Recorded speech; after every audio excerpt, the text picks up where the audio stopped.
नमस्कार दोस्तों, आज हम बात करेंगे इंग्लिश के लेसन 9 की। और इंग्लिश के लेसन 9 में आपको बहुत ही इंपॉर्टेंट मिलने वाले हैं क्या, idiom and phrases, grammar, substitution, set, preposition, homophones.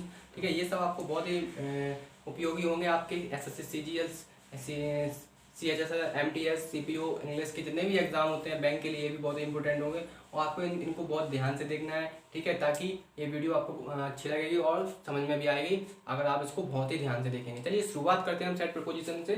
Set preposition सबसे पहले दिया गया है हमारा कंटेम्प्ट डैश आर लॉस, यानी हानि के लिए अवमानना। हानि के लिए अवमानना देखिए क्या होता है कि इसमें लगेगा फॉर।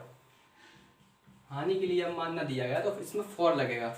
अब अवमानना है, कोई हानि होती है किसी को तो उसके लिए क्या अवमानना, तो इसका मतलब है फॉर लगेगा इसमें। ठीक है, तो a contrast dash two thing, a contrast dash are two, मतलब दो चीज़ों में वितरण होना। तो दो चीज़ों में वितरण होना तो यानी इसका मतलब हुआ बिटवीन। बिटवीन होगा दोस्तों। इसको समझने के लिए सबसे पहले हमें क्या आना चाहिए, इंग्लिश आना चाहिए। इंग्लिश अच्छी होनी चाहिए। इंग्लिश अच्छी होने के साथ साथ हमें इसकी हिंदी बनानी आनी चाहिए। ठीक है, हिंदी बनानी आएगी तो हमारा क्या होगा, सेट प्रीपोजिशन और जितने भी इंग्लिश का एग्जाम है वो आराम से क्लियर हो सकता है। हमें ग्रामेटिकली हमें अच्छा होना चाहिए। ठीक है, चलिए नेक्स्ट बात करते हैं कंट्रोवर्सी डैश और डैश समथिंग। कंट्रोवर्सी यानी किसी वस्तु या उसके बारे में विवाद, या किसी वस्तु या उसके बारे में विवाद, तो इन और अबाउट का उपयोग होगा यहाँ दोस्तों। इन और अबाउट का यूज किया जाएगा। नेक्स्ट हमारा contribution. Contribution dash of fund. Contribution dash of fund यानी एक कोष में क्या करना, दान करना, या एक कोष में योगदान। तो एक कोष में योगदान तो इसका रहेगा टू। अब है कॉन्ट्रीब्यूशन डैश सम प्रोजेक्ट। अब मतलब इसका है किसी परियोजना में योगदान करना। अब इसमें तो था किसी कोष में योगदान करना, इसमें क्या है किसी परियोजना में योगदान करना, तो इसका रहेगा टूवर्ड। ठीक है, नेक्स्ट है हमारा होमोफोन्स। होमोफोन देखिए कैपेसिटी। कैपेसिटी क्या होती है, क्षमता। क्षमता होती है। अब कैपेबिलिटी भी क्षमता होती है। कैपेबिलिटी क्षमता देखिए, कैपेसिटी क्षमता क्या होती है, कैपेसिटी क्षमता होती है एबिलिटी ऑफ कंटेन, या एबिलिटी ऑफ कंटेन मतलब किसी चीज के बारे में कितना पता है तो उसको बोलते हैं कैपेसिटी। ठीक है, उसको एबिलिटी ऑफ कंटेन। ठीक है, कंटेन। नेक्स्ट हमारा कि कैपेबिलिटी। कैपेबिलिटी क्या होता है, कैपेबिलिटी में ये रहेगा हमारा कि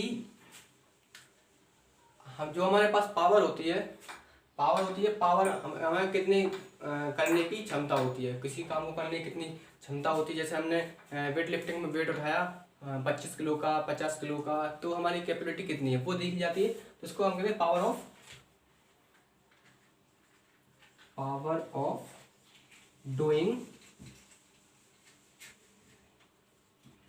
doing thing.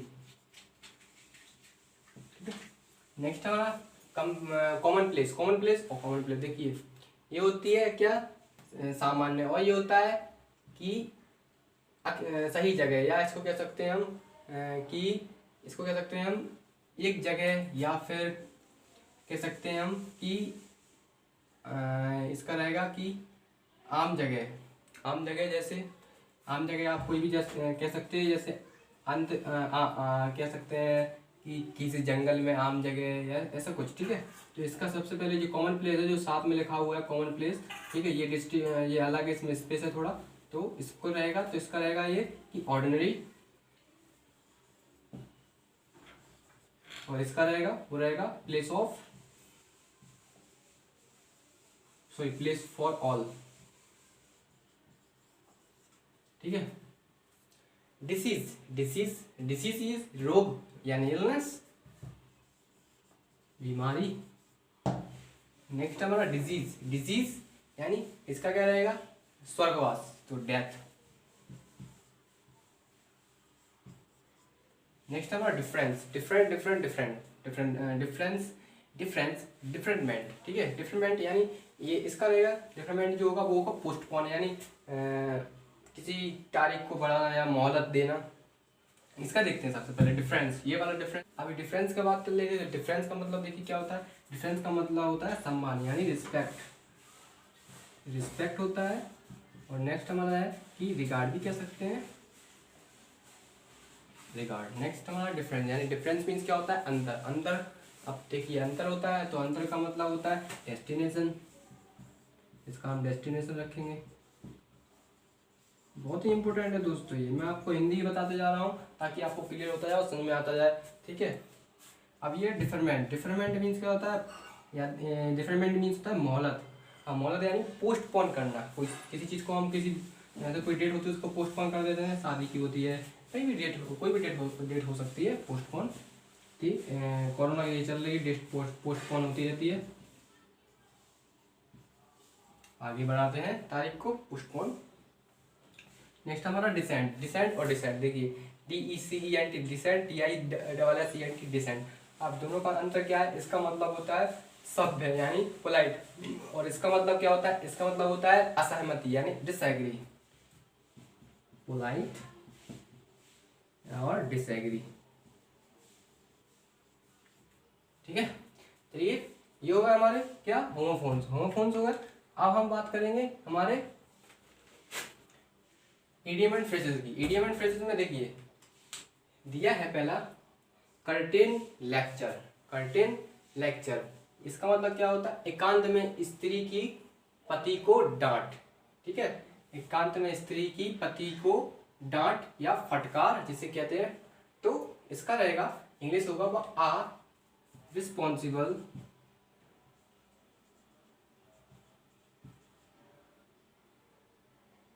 Sorry are responsible नहीं, आर रिप्रूफ होगा, reproof by wife to her husband,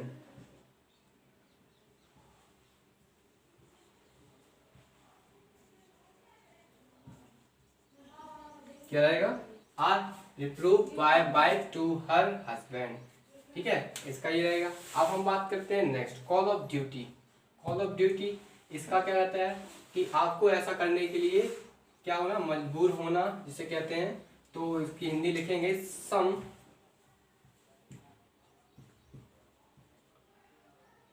something you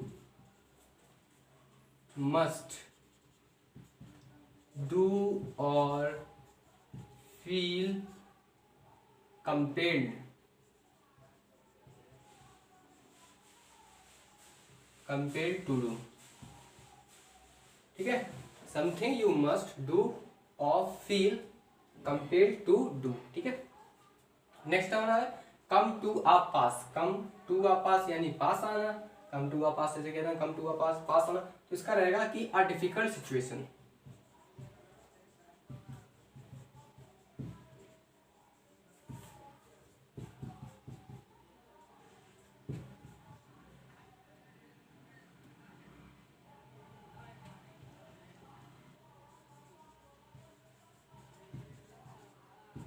ठीक है। A difficult situation, cut both and, दोनों साइड से काट देना, तो कह सकते हैं दोनों सिरों को काट दो, ठीक है। तो इसका रहेगा कि आर्ग्यू इन फेवर ऑफ, यानी argue in favour of both side,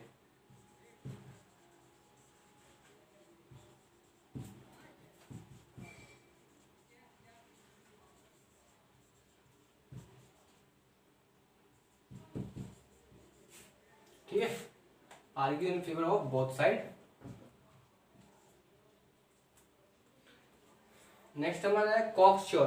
कॉक्श्योर, आप देखिए कॉक्श्योर क्या होता है, कॉक्श्योर होता है पूरा करने वाला, या सॉरी पूरा यकीन करना या पूरा यकीन करने वाला, ठीक है, ये पूरा यकीन वाला, तो इसका रहेगा कि सर्टेन, ठीक है, निश्चित है, सर्टेन में निश्चित है, ठीक है। ये होगा हमारे set preposition, homophones and idiom and phrases. अब हम बात करेंगे हमारे वन वर्ड सब्स्टिट्यूशन और फ्रेजल वर्ब की। चलिए देखते हैं, ये आपके सामने फिर देखिए पहला है one who has, one word है जो पहला है one who has long experience of anything, तो इसका जो रहेगा वो क्या रहेगा, one who has long experience anything, जिसको किसी बात का बहुत लंबा क्या हो अनुभव हो, तो उसको क्या कहते हैं, अनुभवी। तो अनुभवी है तो इसको हम इंग्लिश जो होगी वो होगी इसके वेटरन, ठीक है, वेटरन, वेटरन, ठीक है, वेटरन, तो उसको कहते हैं अनुभवी। नेक्स्ट हमारा one who adopt one self rapidly various situation, जो अपने आप को तेजी से विभिन्न स्थिति को अपनाता है, तो उसको क्या कहते हैं, बहुमुखी यानी वर्सेटाइल, ठीक है, वर्सेटाइल, वर्सेटाइल क्या करता है, जो किसी भी स्थिति को अपने आप में क्या कर लेता है, एडॉप्ट कर लेता है, यानी कह सकते हैं कि अपना लेता है ऐसी स्थिति हो। One who is brilliant performer on stage, वह है जो एक मंच पर शानदार प्रदर्शन करता है, जो एक मंच पे क्या करता है, शानदार प्रदर्शन करता है, तो उसका जो होता है वो होता है वॉलंटियर, वॉलंटियर जैसे कहते हैं, ठीक है, तो इसका क्या है, वॉलंटियर, सॉरी वॉलंटियर नहीं, इसका रहेगा वर्ट्यूशो, ठीक है, आई आर रहेगा इसमें, ई आर नहीं, वर्ट्यूशो, ठीक है। नेक्स्ट है हमारा कि नेक्स्ट हमारा है one who offer one service, जो किसी या कह सकते हैं वह जो किसी की सेवा करता हो, वह जो किसी की सेवा करता हो। अब वह जो किसी की सेवा करता हो वो कौन होता है, वो होता है हमारा वॉलंटियर। अब वॉलंटियर जो होता है वो होता है स्वयं सेवक,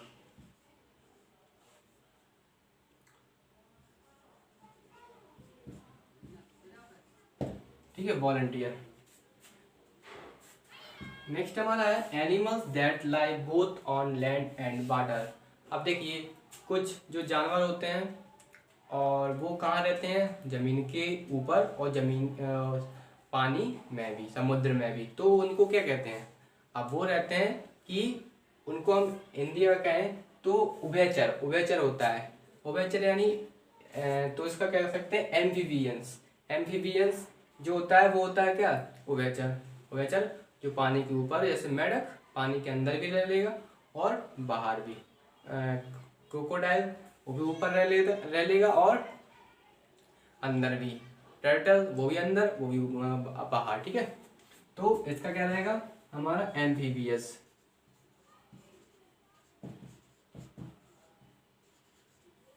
ठीक है, एम्फीबियस। नेक्स्ट हमारा फ्रेजल वर्ब। अब देखिए फ्रेजल वर्ब है तो पहला दिया है हैंग ओवर, जैसे आपने देखा होगा हैंग ओवर की एक गाना है सलमान खान का, शायद किक मूवी का है, कंफर्म याद नहीं आ रहा, तो उसमें कहता है ना हैंगओवर, ठीक है, तो उसका मतलब होता है सजा देना। अब सजा देना तो यहाँ ही होगा give charge of thing,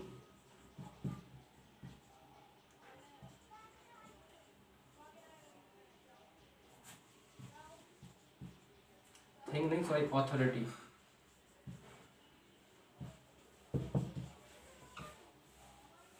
next है हमारा हैंग आउट मीन्स होता है अड्डा, अब किसी भी चीज का अड्डा हो सकता है, ठीक है, तो इसका रहेगा लॉयदर हियर एंड देयर।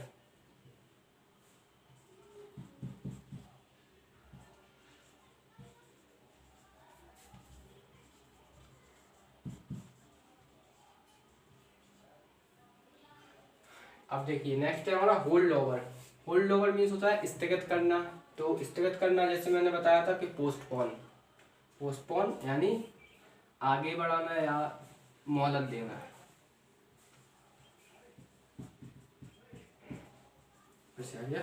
नेक्स्ट है जंप एट।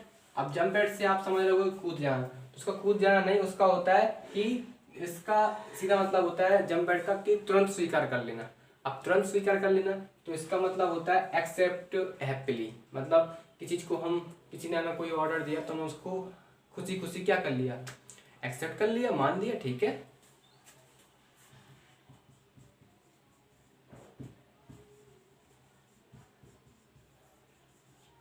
नेक्स्ट हमारा है कि कीप फ्रॉम यानी दूरी बनाना। कई जगह लिखा होता है कीप फ्रॉम डिस्टेंस, ऐसे अभी चल रहा है कोरोना में कीप फ्रॉम डिस्टेंस, तो इसका मतलब क्या होता है कि रिफ्रेन फ्रॉम,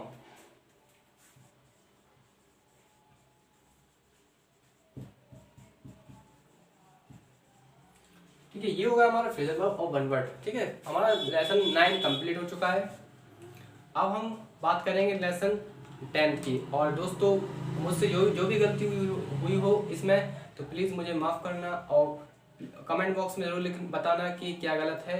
ठीक है, चलिए इसी के साथ हम क्लास वाइंड अप करते हैं, फिर मिलते हैं नेक्स्ट क्लास में। जय हिंद।